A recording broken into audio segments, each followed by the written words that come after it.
오늘은 그 기독교 강요 제 15강 율법 두 번째 시간입니다. 우리 지난주에 1강을 율법 1번을 했는데 오늘은 두 번째 시간인데요. 우리 말씀을 시편 119편 101절에서 105절까지 말씀인데 한 절씩 교독하고 마지막 105절은 같이 읽겠습니다.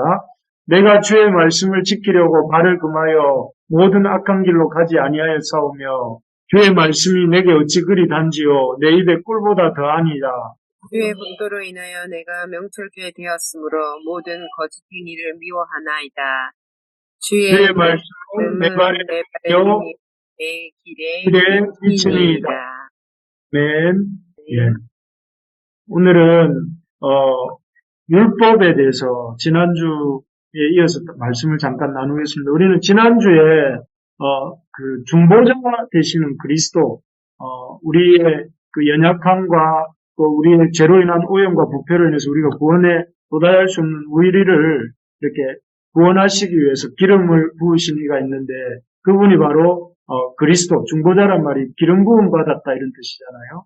그래서 그 기름 부음 받은 이로서 그리스도와 메시아로서 세우신 이가 있다. 그분이 중보자인데 그 중보자에 대해서 우리가 나누었습니다. 그래서 이 중보자 그리스도에 대한 약속은 구약 성경의 여러 가지 언약들, 여러분 흔히들 아시는 아브라함 언약, 아브라함과 창세기 12장 1절에서 3절까지 언약을 맺으시잖아요. 너를 인하여 천하 만민이 복을 얻을 것이다 하고 말씀하셨을 때 그 너가 누구냐면은 아브라함의 후손으로 오실 그리스도를 가리키고 있다. 그래서 거기에서도 중보자에 대한 약속을 담고 있었고 또 다윗과 언약을 맺으실 때도 그 다윗의 후손을 통해서 등불을 주시겠다고 말씀하시는데 그런 언약들을 통해서 중보자의 존재에 대해서도 얘기하시고 또 여러 예언자들을 통해서 여러 예언자들 이사야서 7장에 보면 처녀가 잉태하여 아들을 낳을 것인데 그 이름을 임마누엘이라 하라 할 때 그 이사야서 7장 14절에도 보면 그런 이 중보자를 기름 부음 받은 자를 보내주실 것에 대한 약속을 주시고 예레미야서에서도 어려운 가지라는 비유를 통해서 이렇게 예수님이 이 땅에 오실 그리스도가 오실 것에 대해서 얘기해 주셨다. 이런 얘기들을 우리가 나누었습니다. 기억나시죠? 그런데 우리가 거기에서 이제 질문이 한 가지가 생기는 것이 그러면 왜 중보자를 주셨는데 중보자 그리스도를 통해서 구원의 길을 열어주실 거라고 하셨으면서 왜 그러면 율법은 따로 주셨는가?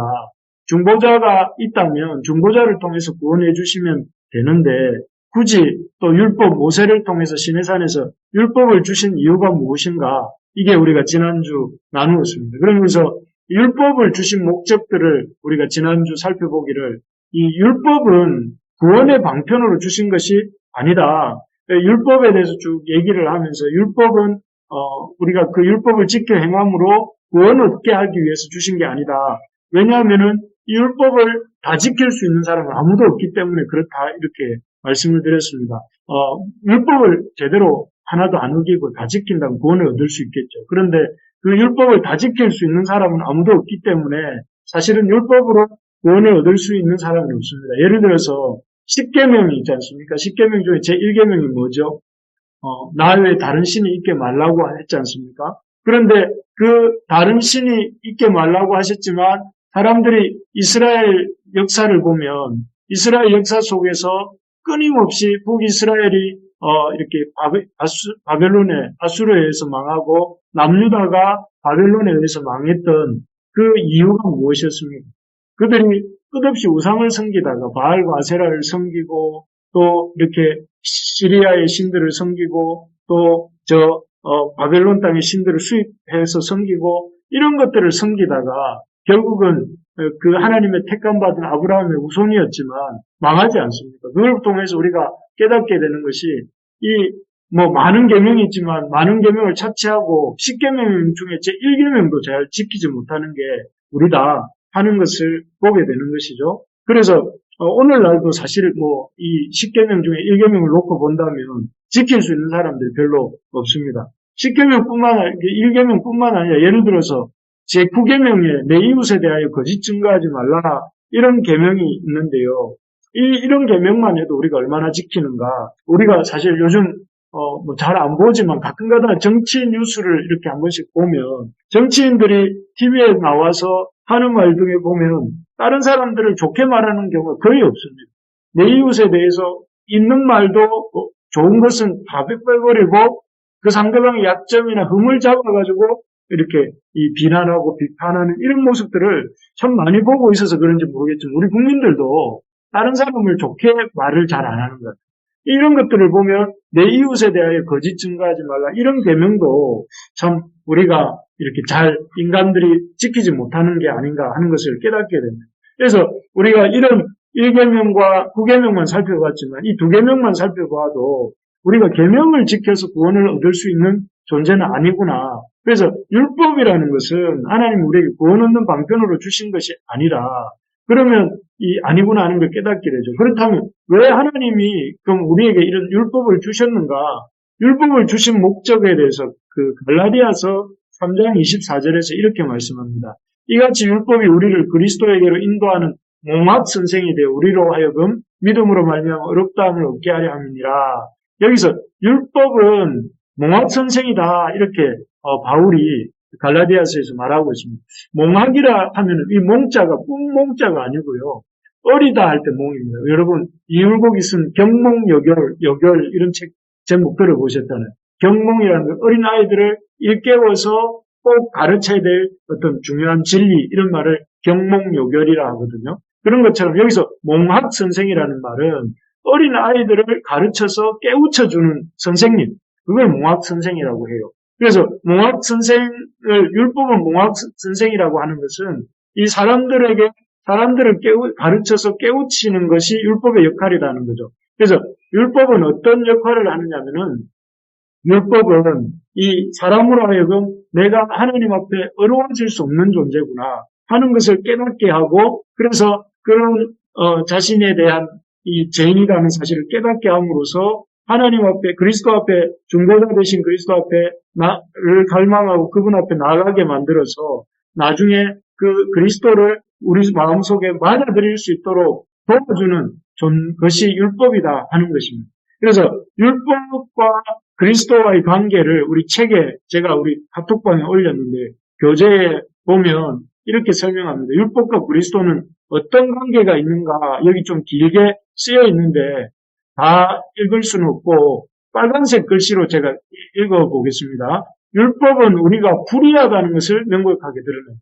율법이 하는 기능은 뭐냐면은 우리가 하나님 앞에 어렵지 못하다 하는 것을 드러낸다는 것이. 그리고 그 어렵지 못함으로 인해서 인간이 참 이렇게 멸망할 수밖에 불의를 가리지 않는 한 불의를 따라 사는 한 멸망할 수밖에 없고 그리스도의 의가 필요하다는 것을 우리에게 깨닫게 해준다는 것입니다. 그래서 그 밑에 나오는 빨간 글을 보면 율법은 오직 사람들이 죄를 깨닫고 겸손해져서 그리스도를 찾게 하기 위한 준비이다. 하나님 율법을 주신 목적은 사람들로 하여금 죄를 깨닫고 겸손해져서 그리스도를 찾아 나가도록 하기 위해서 율법을 주셨다 하는 것입니다. 그래서 율법은 여기 나오는 대로 죄를 깨닫게 하고 우리로 죄를 깨닫게 하고 겸손해져서 마침내 우리가 그리스도를 맞이하도록까지 이렇게 도와주는 몽학 선생이다 하는 것입니다. 그래서 율법은 도구입니다. 어떤 도구이냐면은 율법은 우리 자신을 알게 하고 우리 자신을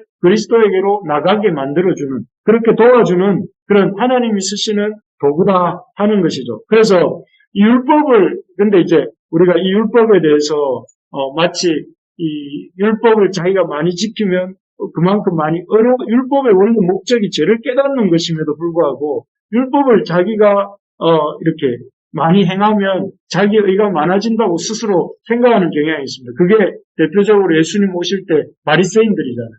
그 바리새인들은 자신들이 율법을 많이 알고 율법대로 많이 살았기 때문에 그만큼 어려워졌다고 생각을 했어요. 그러나 사실 이 율법을 잘 지키고 많이 지켰다 이게 별로 중요하지 않은 거예요. 율법은 다 지켜야 구원을 얻는 것이지 율법 중에 하나라도 잘 지키지 못하면 율법을 많이 지킨다는 것은 별로 의미가 없습니다. 그래서 율법은 구원을 얻기 위한 방편이 아니라 율법은 자신이 죄인이라는 것을 깨닫게 하는 것인데 율법을 많이 지키거나 잘 못 지키거나 어떤 사람은 교만해지거나 또 낙심할 필요도 없다는 것입니다. 율법을 통해서 우리가 사람은 깨닫게 되는 것이 내가 하나님 앞에 참 죄인이구나. 자신의 한계와 연약함을 깨닫고 그 한계와 연약함으로 인해서 중보자가 되시는 그리스도를 갈망하면서 그리스도를 향해 나아가는 것이 율법의 기능이지, 율법을 가지고 내가 얼마나 자신의 율법적 행함이 많다고 자신의 종교적인 의를 이렇게 뽐내고 우쭐하면서 교만해지면 안 된다는 것입니다. 그래서 그것은 왜냐하면 율법은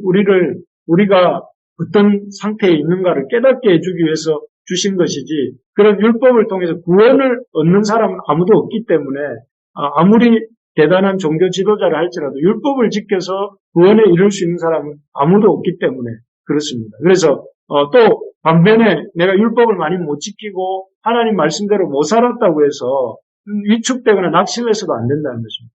원래 우리는 그런 존재이기 때문에, 그렇기 때문에 우리가 겸손하게 그리스도를 향해 나아가는 그런 도구로 이렇게 율법을 인식하고 율법 앞에 있어야 된다 하는 것입니다. 그래서 율법 앞에서 우리가 할 일은 교만하지 말고, 또 우리 행위에서 나오는 의가 아니라 하나님이 보내주신 중보자를 통해서, 중보자 그리스도를 통해서만 구원을 얻는다는 사실을 인정하고 율법을 통해서 죄를 깨닫고 겸손한 마음으로 그 중보자에게로 나아가는 것이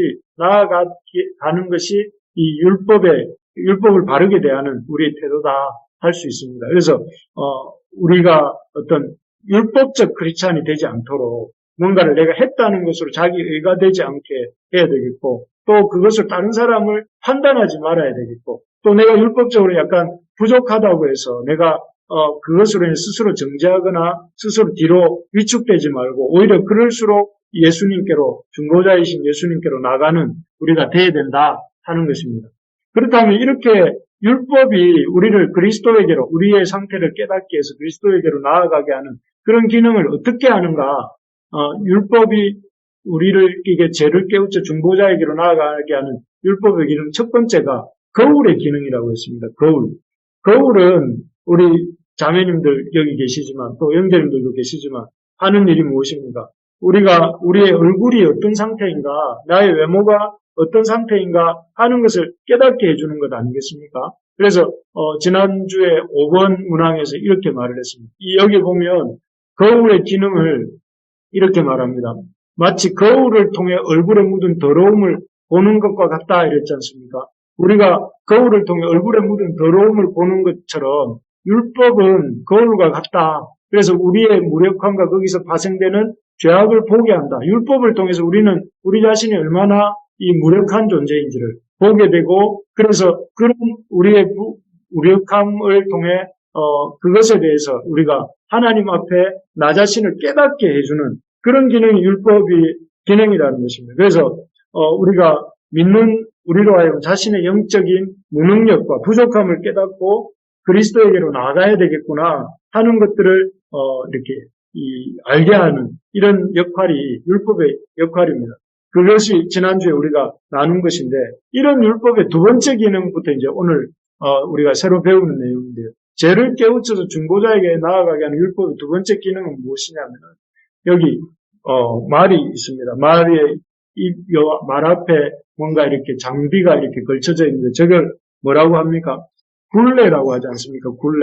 굴레는 이런 사나운 야생마나 또는 소를 길들일 때 사람들이 굴레를 씌워서 이렇게 통제하고 훈련을 시키지 않습니까? 그들을 가축으로 이렇게 훈련을 시키는데, 율법이 그런 기능을 한다는 것입니다. 그래서 이 교재에서 이렇게 설명합니다. 율법의 두 번째 기능은 무엇인가? 율법은 경건하지 않은 자들의 죄를 억제한다. 죄에 대한 벌을 받으리라는 그런 공포심을 일으켜 그 죄를 억제하는 것이다. 물론 그로 말미암아 그들이 더욱 나아지는 것은 아니다. 다만 공포심과 수치심 때문에 마음에 품은 것을 실행하지 못하고 날뛰는 정욕을 공공연하게 발산시키지 못할 뿐이다. 그들은 하나님께 자발적으로 복종하지는 않는다. 그러나 주님께서는 이것을 통해 사회를 평안하게 유지하신다. 도덕이라는 게 있지 않습니까? 율법하고 비슷한 단어 중에 도덕이라는 게 있는데, 그런 도덕률을 이렇게 사회가 가짐으로 인해서 우리가 도덕적으로 살아야 된다 하는 생각을 하면서 사람들이 이 아주 극단적 죄악으로 치우치지 않도록 그게 통제를 하듯이 사회에서 이 율법이라는 것은 이 하나님이 주신 이 율법은 도덕법과 시민법과 제사법 이런 것들이 있는데 이런 율법은 사람으로 하여금 하나님 앞에 죄를 억제하고 살아야 되겠구나. 죄를 억제하고 살지 않으면 하나님의 심판을 받을 수도 있겠구나 하는 생각을 하게 함으로써 이 율법의 기능은 그런 죄를 이 세상에서 이렇게 만연할 수 있는 죄를 억제하는 역할을 한다는 것입니다. 그래서 그 죄를 억제하게 함으로써 이 사회가 이것을 통해 사회를 평안하게 유지한 사회에 비록 사람들이 다 하나님을 인정하지는 않을지라도 그 사회 자체 속에서 어떤 이런 율법과 같은 도덕률을 통해서 사회가 질서가 유지되고 질서의 유지를 통해서 이런 그 사회가 평안을 유지할 수 있도록 그렇게 한다는 것입니다. 그래서 여기 율법의 두 번째 기능은 정욕을 억제함으로써 중생하지 않은 사람들을 억제하는 것이다. 앞에서 우리가 십계명 읽을 때 그런 거 있지 않습니까? 내 부모를 공경하라든지 살인하지 말라고 하든지 간음하지 말라고 하든지 내 이웃에 대하여 거짓 증거하지 말고 남의 물건을 탐내지 마. 이런 것들이 결국은 우리로 하여금 우리의 죄를 극단적으로 치우치지 않도록 그것을 통제하고 그것을 이렇게 제어하는 역할을 한다 하는 것입니다. 그래서 만약에 율법이 없다면 이런 율법의 기능이 없다면 어떻게 되겠습니까? 이 죄를 억제하고 죄를 통제하는 그런 율법의 기능이 없다면 이 세상과 인간 사회는 정말 무법천지가 될지도 모릅니다. 무법천지가 되어서 참으로 어떤 약육강식의 사회가 되고 말 것이지요. 그래서 이런 율법은 우리에게 하나님이 주시는 어떤 질서 속에서 우리가 살 수 있도록 하는 그런 기능을 한다는 것이죠. 오늘날 이 튀르키예에 지진이 일어나가지고 지금 막 약탈이 일어나서 참 너무 힘든 가운데서도 또 고통받고 있다 하는 이야기를 뉴스에서 들었는데 그런 것처럼 참 이 사회가 이런 도덕이나 율법 같은 게 없다면 그런 무질서와 혼돈 속에 빠지게 된다는 것이죠. 그리고 세 번째로 이렇게 죄를 깨우쳐서 중보자에게 나아가게 하는 율법의 기능이 무엇인가 하면은 약간 그림이 좀 현대적이긴 한데 내 발의 등의 역할을 합니다. 우리 아까 성경에서 읽었지 않습니까? 이 시편 119편 105절에 주의 말씀은 내 발의 등이요 내 길의 빛입니다. 이렇게 말했는데 그 등이라는 게 무엇입니까? 이 밤에 길을 걸어갈 때에 그 발 앞을 비춰주는 게 등이잖아요. 그리고 그 등불을 보면서 이 돌뿌리가 있는지 아니면은 앞에 어떤 난관이 있는지를 살피고 그것을 이렇게 잘 피해갈 수 있도록 도와주는 게 이런 등입니다. 그래서 여기 이 말씀이 여기 있고 또 이렇게 등이 있는데 그 하나님의 말씀은 율법의 말씀은 우리가 어떻게 살아야 될지 어디로 가면 안 되는지를 보여주는 그런 기능이라는 것입니다. 그래서 시편 아까 읽었던 119편에 보면 이 시편의 기자도 주의 말씀을 지키려고 발을 금하여 모든 악한 길로 가지 아니하여 싸우며 하나님 말씀이 있기 때문에 가야 될 길과 가지 말아야 될 길을 알게 된다는 것이죠. 그리고 그래서 이 사람이 주의 말씀을 율법의 말씀을 들음으로 주의 규례에서 떠나지 아니함으로 이 사람이 이렇게 갈 길을 잘 찾고 또 곁길로 빠지지 않게 되었다 이렇게 고백을 하고 있습니다. 그래서 하나님의 말씀은 하나님의 백성들에게 등대와 같은 역할, 등불 같은 역할을 하는 게 하나님의 말씀이다 하는 것이죠. 그래서 우리가 오늘 제가 올려드린 그 책의 본문 9번 문항을 보면 율법의 세 번째 기능이자 주된 기능에 대해서 설명하고 있는데 율법의 기능이 이런 것입니다. 율법은 중생한 사람에게도 필요합니다. 어떻게 필요하냐면 신자들이 날마다 주의 뜻을 배우고 이해하는데 훌륭한 도구가 된다. 율법의 말씀, 여기서 율법이라는 것은 성경을 가리키는 거죠. 성경에 나오는 율법의 말씀들은 그것이 우리 주님의 뜻이 무엇인지를 배우고 이해하는데 훌륭한 도구가 된다는 거예요. 그래서 율법을 묵상할 때 하나님께 복종하고자 하는 열망이라는 거예요. 우리가 하나님 말씀을 읽을 때 새벽 기도에 또 큐티하기 전에는 막 마음이 어떻습니까? 막 힘들고 지치고 막 삶이 아주 이렇게 불평고 엉망이 막 일어나지만 말씀을 묵상하고 또 기도하고 나면은 마음이 어떻습니까? 더 짜증납니다. 그러지 않고 하나님 말씀 앞에서 내 마음에 새 힘을 주셔요. 그런 열망을 누가 일으키냐면 하나님의 말씀에 율법이 일으킨다는 거예요. 그래서 율법은 성령의 은사로서 그리스도인의 삶에서 규칙이 되는 것이라 이것을 성화를 위한 성령의 도구로서의 율법이라고 말한다. 그래서 율법은 이제 거듭난 신자에게서 율법은 그 주의 뜻을 이해하고 주님에게 복종하고자 하는 그런 열망을 일으키는 주의 성화를 위한 성령의 도구로서 율법이 기능한다는 것입니다. 그래서 율법을 그리스도인들에게서 이제 예수 그리스도께서 오셔서 율법을 폐하셨냐? 폐하신 게 아니라 완성하셨다고 하셨잖아요.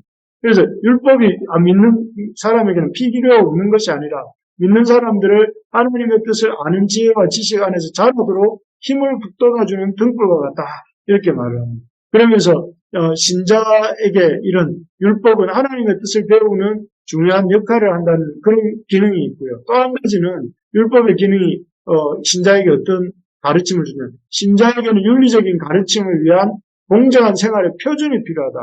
그래서 저희가 이제 주일마다 십계명을 우리 낭송하는데요. 십계명을 낭송할 때 제가 늘 이렇게 앞에 멘트로 하는 것이 하나님이 구원받은 백성의 삶의 표준으로 주신 이 십계명이다 이렇게 제가 언급을 합니다. 그렇게 이렇게 말하는 이유는 하나님이 구원받기 위해서 우리가 율법을 지키는 것은 아니지만 구원받은 백성으로서 하나님이 백성이 어떻게 거룩하게 살 수 있는지를 보여주는 게 이 십계명이고 율법이라는 것이죠. 그래서 우리가 이 신자에게서는 이런 두 가지 하나님의 뜻을 더 잘 알도록 도와주는 도구이고 동시에 하나님의 백성으로서 거룩한 삶을 살아갈 수 있도록 이렇게 보여주는 이런 하나의 이 표준과 같은 여기 공정한 생활의 표준이 필요하다 하면서 공정한 생활의 표준 또 그 신자가 바라보고 추구해야 될 목표 이렇게 말하면서 우리가 어떻게 살아야 될지 신자로 하여금 하나님 앞에서 어떻게 표준적인 삶을 살아야 되는지 어떻게 하나님의 그 거룩을 추구하고 살아야 될지를 보여주는 것이 율법이다 하는 것입니다. 그래서 사실 앞에서 읽었던 그 구절을 성경을 다시 한번 보면 시편 119편의 저자가 그렇게 말합니다. 이 자기가 악한 길로 가지 않기 위해서 가지 않도록 뭐가 붙잡아주냐면 주의 말씀이 자기의 발을 금하고 지켜줘서 악한 길로 가지 않았다. 그래서 주께서 율법을 통해 자기를 가르치셨기 때문에 자기가 주님의 정하신 규례를 벗어나지 않았다 이렇게 말을 하고 또 주의 법도로 인하여서 율법이죠. 내가 명철케 되었다. 지혜롭게 되었다는 하나님의 백성으로서 지혜로워지도록 도와주는 것이 하나님의 율법의 말씀이라는 거예요. 그리고 이 주의 말씀은 우리의 인생길을 지도해주는 등이고 또 이렇게 길을 빗나가지 않도록 도와주는 빛의 역할을 한다. 이렇게 적고 있습니다. 그래서 우리가 하나님 앞에서 이렇게 지혜로워지고 명철한 길을 가고 또 하나님의 그 규례를 떠나지 않는 그 길이 무엇이냐, 삶의 표준이 어떤 가이드라인이 무엇이냐면은 하나님의 율법의 말씀입니다. 그래서 우리가 십계명을 보면 십계명 속에서 우리가 어떻게 하나님과의 관계에서 하나님의 백성이 어떻게 살아야 될지를 잘 보여주고 있고 또 사람과의 관계에서 우리가 부모와의 관계, 아내와의 관계, 또 다른 이웃들과의 관계를 어떻게 해나가야 되는지를 십계명이 가르쳐주지 않습니까? 그런 것들을 우리가 알 수 있다는 것입니다. 자, 이제 정리를 좀 해보겠습니다. 오늘 우리가 율법에 대해서 이렇게 쭉 다루었습니다. 율법을 주신 목적이 무엇인가? 율법은 하나님이 중보자가 있는데 중보자를 보내실 것이면서 굳이 율법을 주신 이유가 무엇인가? 이렇게 질문을 했지 않습니까? 율법은 그렇다면 중보자 말고 또 다른 구원의 길이 있는 것인가? 이렇게 생각할 법한데 그게 아니고 하나님 율법을 주신 목적은 구원을 얻기 위한 방편이 아니고 이렇게 우리가 어떤 존재인지를 깨닫게 하기 위한 것이다. 거울의 기능이라고 말했죠.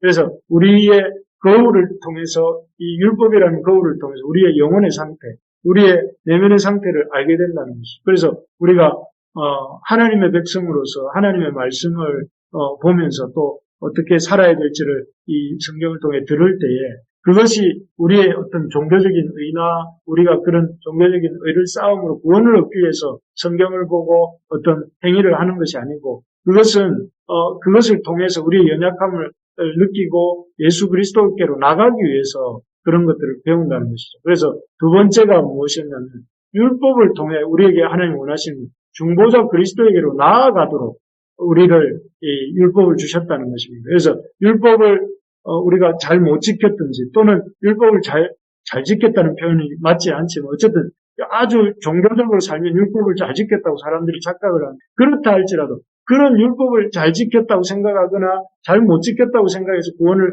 얻기도 하고 못 얻기도 하는 그게 절대 아니라는 거예요. 율법은 죄를 깨닫게 하는 것이고 그 죄를 우리가 깨달음으로 율법을 많이 지키면 많이 지킬수록 그 사람은 내가 율법을 다 못 지키는 존재구나 하는 걸 깨달을 수밖에 없고 또 율법을 못 지킨 사람은 내가 율법을 참 안 지키는 죄인이구나 하는 걸 깨닫기 때문에 그 많이 지켰던 못 지켰던 그 사람들은 자신의 한계를 다 느낄 수밖에 없기 때문에 그런 사람들이 다 중보자이신 그리스도, 하나님이 세우신 그리스도, 메시아에게로 나가도록 돕는 것이 율법의 역할이다.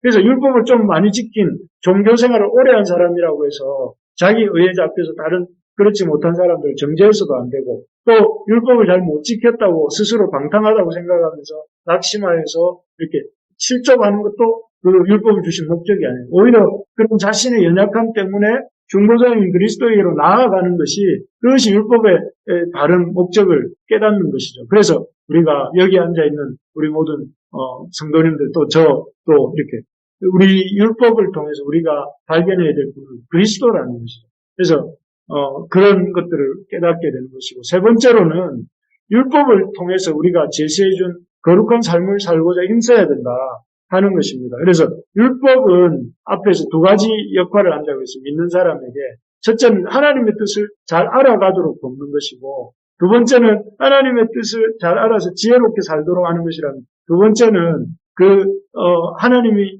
우리에게 제시해준 거룩한 삶이 무엇인지를 알고 그 삶을 살고자 하는 살 수 있도록 이렇게 가이드라인을 제시해 준다는 것입니다.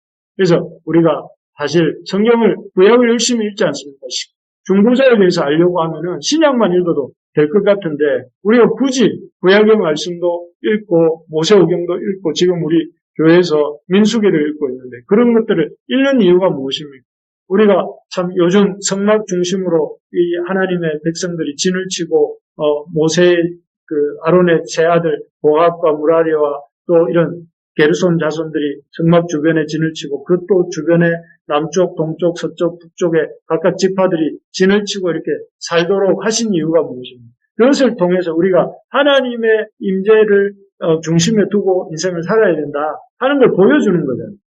이런 것들을 통해 율법을 통해서 우리가 하나님 백성의 삶이 어떠해야 되는지 어떻게 살아야 되는지를 보게 된다 하는 것이. 그래서 율법은 이런 세 가지 기능이 있다 하는 것을 우리가 생각해 보면서 그런 하나님 말씀을 율법적 그리스도인이 되지 않도록 우리가 그런 잘 깨달아야 되겠고 동시에 율법을 통해서 그렇다고 율법을 무시하는 것이 아니라 율법을 통해서 하나님이 우리에게 원하시는 삶의 표준을 잘 생각하면서 그 삶의 표준을 향해 나아가는 삶을 살아야 된다. 나아가는 삶을 어떻게 살 수 있는가? 중보자 그리스도를 의지해서. 중보자 그리스도를 의지하는 삶은 어떤 삶인가? 이게 성령의 그 인도함을 받는 삶에 대해서는 우리가 차차로 또 나누도록 하겠습니다.